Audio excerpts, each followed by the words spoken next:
निधि की शादी सुमित के साथ हुई थी। सुमित का एक छोटा भाई भी था और उसका नाम था अमित। और दूसरी तरफ निधि की एक छोटी बहन थी, उसका नाम था अंजलि। निधि के देवर अमित की अच्छी खासी नौकरी थी और निधि का ससुराल भी काफी पैसे वाला था। इसलिए निधि चाहती थी कि उसकी छोटी बहन अंजलि की शादी उसके देवर अमित के साथ हो जाए। लेकिन निधि के सास ससुर और उसका परिवार दोनों भाई बहनों के साथ अपने दोनों बेटों की शादी करने में बिल्कुल विश्वास नहीं रखते थे। अब तो अमित के लिए भी लड़की देखना शुरू करना ही पड़ेगा। उसकी उम्र भी हो गई है और नौकरी भी अच्छी खासी लग गई है। अरे मम्मी जी, लड़की देखने की क्या जरूरत है? मेरी छोटी बहन अंजलि है ना, अमित के लिए एकदम परफेक्ट मैच है वो।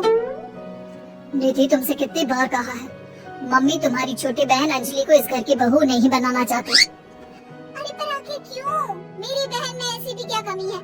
सुंदर है, सारा काम करना जानती है, फिर आपको क्या परेशानी है? बात परेशानी की नहीं है बेटा, लेकिन मैंने शुरू से ही सोच रखा था एक ही घर की दो लड़कियां अपने बेटों के लिए नहीं लेकर आऊंगी। वो क्या है ना, दोनों बहनें देवरानी जेठानी बन जाएंगी तो बस प्रॉब्लम ही प्रॉब्लम आने वाली है। लेकिन निधि इस बात के लिए बिल्कुल तैयार नहीं थी। वो तो किसी भी कीमत पर अमित और अंजलि की शादी करवाना चाहती थी और इसीलिए उसने अपनी बहन अंजलि को अपने ससुराल में बुलाने का प्लान बनाया। कुछ दिनों के बाद सुमित, वो क्या है ना, मम्मी पापा कुछ दिनों के लिए मामा जी के घर पर चले गए हैं और अंजलि घर पर बिल्कुल अकेली है, तो मैंने सोचा उसे यहाँ बुला लेती हूँ। हाँ, क्यों नहीं भाई, तुम्हारी छोटी बहन है, तुम उसे बिल्कुल यहाँ बुला सकती हो। लेकिन सुनो, अमित और उसकी शादी के बारे में कोई बात मत छेड़ना, मम्मी इस बात के लिए कभी तैयार नहीं होगी। अगले दिन अंजलि निधि के ससुराल पहुंच जाती है और निधि के कमरे में। अरे दीदी, तुम्हारा देवर तो बहुत हैंडसम है, लेकिन मेरी तरफ नजर उठाकर भी नहीं देखता। अरे तू चिंता क्यों करती है, वो तेरी तरफ नजर उठाकर भी देखेगा और तू इस घर की बहू भी बनेगी। बस अब तू देखती जा। अब कहना क्या चाहती है दीदी? यही कि तू किसी न किसी तरह से बहाना करके कुछ दिन इस घर में रुक जा, बस फिर देख मैं क्या करती हूँ। अगर आपने मेरी शादी अमित के साथ करवा दी ना दीदी, तो जिंदगी भर आपकी सेवा करूंगी। मुझे तो आपकी शादी के बाद से ही बहुत पसंद है। अरे मेरी प्यारी बहना, तेरे दिल की खबर तो मुझे कब से लग गई थी। सब जानती हूँ मैं। बस अब चिंता मत करियो और जैसा मैं कहती हूँ वैसा करती जाओ। अगले दिन देख अंजलि, थोड़ी देर बाद मेरी सास बाथरूम से नहाकर निकलेगी, तो बाथरूम के दरवाजे पर थोड़ा सा पानी गिरा दे। ये क्या कह रही हो दीदी? आपकी सास गिर गई तो उसे चोट लग जाएगी और आपके लिए मुसीबत हो जाएगी। अरे पागल, जैसे ही वो गिरने लगे तो झट से जाकर उसे संभाल लेना। देख, मेरे सास के दिल में अब तुझे जगह बनानी है। इस घर की बहू बनना है या नहीं? हाँ दीदी, वो बात तो सही है। ठीक है, मैं चुपचाप जाकर बाथरूम के दरवाजे पर पानी गिरा कर आती हूँ। कुछ देर बाद सास जैसे ही गिरने लगती है, अंजलि वहाँ पर पहुँच जाती है। हे भगवान, अभी मैं गिर जाती तो मेरे हाथ पैर टूट जाते। अरे भगवान भला करे, तुमने मेरी जान बचा ली। मैंने कहा था ना मम्मी जी, मेरी बहन बहुत अच्छी है, सबकी मदद करती है। हाँ, बात तो तुम्हारी सही है। अंजलि बेटा, भगवान तुम्हारा भला करे। आज तुम्हारी वजह से मैं तो मरते मरते बच गई। थैंक यू अंजलि, तुमने मम्मी को गिराने से बचा लिया। अरे वाह दीदी, आज तो तुम्हारी ट्रिक काम कर गई। बस अब जैसा मैं कहती हूँ वैसा ही करती जा। देखना कुछ ही दिनों में मम्मी जी खुद आगे चलकर अपने बेटे के लिए तुम्हारा रिश्ता मुझसे मांगेगी। कुछ दिनों के बाद देख अंजलि, अब हमें अपना अगला प्लान कामयाब करना है। क्या प्लान है दीदी? आप तो बस बता दो, जैसा आप कहेंगी मैं वैसा ही करूँगी। देख, मेरी सास को ना अजवाइन से एलर्जी है, मैं आज सब्जी में जानबूझकर अजवाइन डाल दूंगी। लेकिन दीदी, उससे तो आपकी सास की तबीयत खराब हो जाएगी। अरे मेरी बात तो सुन, अजवाइन खाने के बाद अगर मेरी सास को थोड़ा सा 1 चम्मच शहद दे दिया जाए तो उनकी तबीयत ठीक हो जाती है। और ये नुस्खा मुझे पता है, ये बात मेरी सास को भी नहीं पता। जैसे ही वो अजवाइन वाली सब्जी खाएं, जल्दी से जाकर शहद ले आना। ये क्या बहू, तुमने सब्जी में अजवाइन क्यों डाल दिया? तुम जानती हो ना, मुझे इससे एलर्जी होती है। माफ कर दीजिए मम्मी जी, मुझे तो पता ही नहीं था।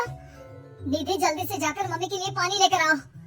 अरे नहीं नहीं जीजू, आंटी जी की एलर्जी पानी से नहीं बल्कि शहद से दूर हो जाएगी। 1 मिनट रुकी। अंजलि दौड़ कर जाती है और शहद लेकर आती है। लेकिन तुम्हें इसके बारे में कैसे पता? बस ऐसे ही।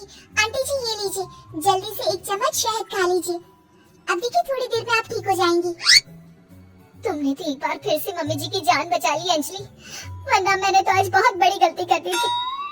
थैंक यू अंजलि बेटा, तुम तो वाकई में बहुत अच्छी लड़की हो, सबकी मदद भी करती हो और तुम्हें तो कितनी अच्छी नॉलेज है कि एलर्जी होने पर क्या खाना चाहिए।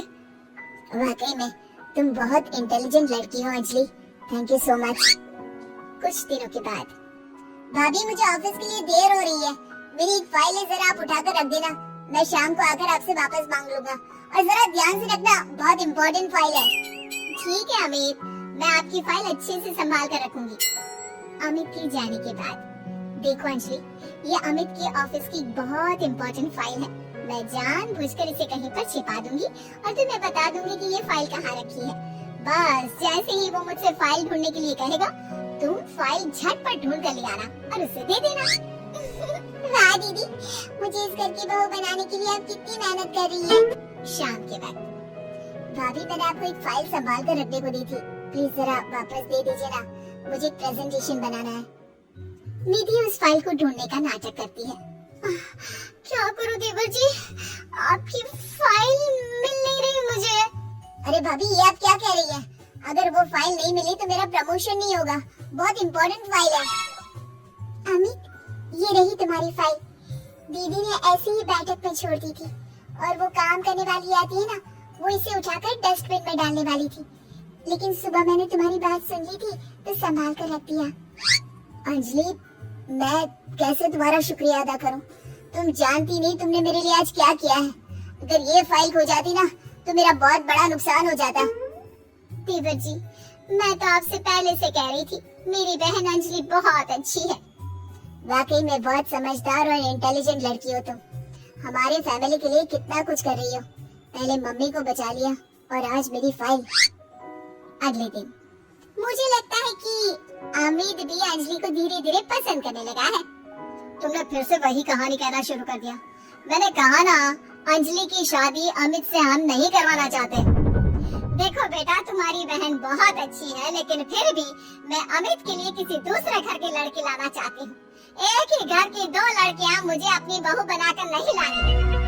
मम्मी जी, मेरी बहन ने आपके लिए इतना कुछ किया और फिर भी आप उसके साथ ऐसा कर रही हैं। तुम गलत समझ रही हो निधि, ये बात तो हम लोगों ने तुम्हें पहले ही कह दी थी।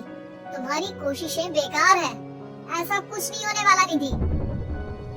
देखा दीदी, तुम्हारे सब कुछ करने के बाद भी तुम्हारे ससुराल वाले मुझे इस घर की बहू बनाने के लिए तैयार नहीं है। लगता है अब एक आखिरी खेल खेलना पड़ेगा और देखना, उसके बाद सब ठीक हो जाएगा। मजबूरी में मेरी सास को अमित के साथ तुम्हारी शादी करवानी पड़ेगी। लेकिन दीदी, अब आप क्या करने वाली हैं? कल रात को जब अमित ऑफिस से देर से लौटेगा तो उसके खाने में बेहोशी की दवा डाल दूंगी। तुम चुपचाप उसके कमरे में उसके बेड पर जाकर लेट जाना, कुछ करने की जरूरत नहीं है, बाकी का सारा काम मैं संभालूंगी। निधि और अंजलि मिलकर अमित को फंसाने का प्लान बनाते हैं। दोनों अमित के खाने में बेहोशी की दवाई डाल देते हैं। भाभी, बड़े जोरों की भूख लगी है। दीदी तो सो गई है, आपके लिए खाना मैं लगा देती हूँ। हाँ हाँ बिल्कुल। वैसे रात काफी हो गई है, तुम सोई क्यों नहीं? मैं तुम्हारा इंतजार कर रही थी, सोचा तुम ऑफिस से लौट कर आओगी, खाना कौन देगा, बस इसीलिए। तुम कितनी अच्छी हो अंजलि, सबका कितना ख्याल रखती हो। थोड़ी देर के बाद खाना खाकर अमित गहरी नींद में सो जाता है और अपने प्लान के हिसाब से अंजलि उसके पास जाकर लेट जाती है। अगली सुबह, मम्मी जी ये देखिए, अमित मेरी बहन अंजलि से कितना प्यार करता है और कल रात को तो उन दोनों के बीच क्या बताऊं, वो सब हो गया जो नहीं होना चाहिए था। मुझे लगता है अब हमें उन दोनों की शादी करवा देनी चाहिए। नहीं नहीं भाभी, आप ये क्या कह रही हैं? मैंने अंजलि के साथ कुछ नहीं किया, मुझे बस गहरी नींद आ गई थी। अमित झूठ मत बोलो, कल रात को तुमने मुझसे कहा था कि तुम मुझसे प्यार करती हो और हमारे बीच जो कुछ भी हो रहा है वो सब नॉर्मल है। बस करो भाभी और अंजलि, आप दोनों को ज्यादा झूठ बोलने की जरूरत नहीं है। अब जानती भी है क्या हुआ है। क्या हुआ है? जो कुछ भी हुआ है वो सामने दिख तो रहा है। आप पूरी रात मेरी बहन के साथ थे। आपका प्लान तो मुझे उसी वक्त समझ में आ गया था जब गलती से मेरा खाना आपकी बहन अंजलि ने खा लिया और वो बेहोश हो गई। और वो बेहोशी की हालत में वो सब कुछ कह रही थी जो आप मुझे कहने वाले थे। क्या इसका मतलब तुम्हें सब पता चल गया? हाँ, मुझे सब पता चल गया। और आप सबकी जानकारी के लिए ये भी बता दूं कि मेरी पहले से ही एक गर्लफ्रेंड है शिवानी और मैं उसे बहुत पसंद करता हूँ। देखो निधि, ये तुमने ठीक नहीं किया। अपनी बहन को इस घर की बहू बनाने के लिए तुम इस हद तक गिर सकती हो, मैंने कभी सोचा भी नहीं था। अमित ठीक कह रहे हो, वो सब हमारा नाटक था, लेकिन गलती से मैंने शायद बेहोशी वाला खाना खा लिया और हमारी पोल खुल गई। बहू तुम्हारी बहन वाकई में बहुत अच्छी है और इससे कोई भी अच्छा लड़का मिल जाएगा, लेकिन मेरा अमित किसी और को पसंद करता है और इसीलिए मैं तुम्हें बार बार समझाने की कोशिश करती थी। बस मैं तुम्हारा दिल नहीं तोड़ना चाहती थी, इसलिए कभी तुम्हें शिवानी के बारे में नहीं बताया। लेकिन अब तो सब कुछ सामने आ चुका है।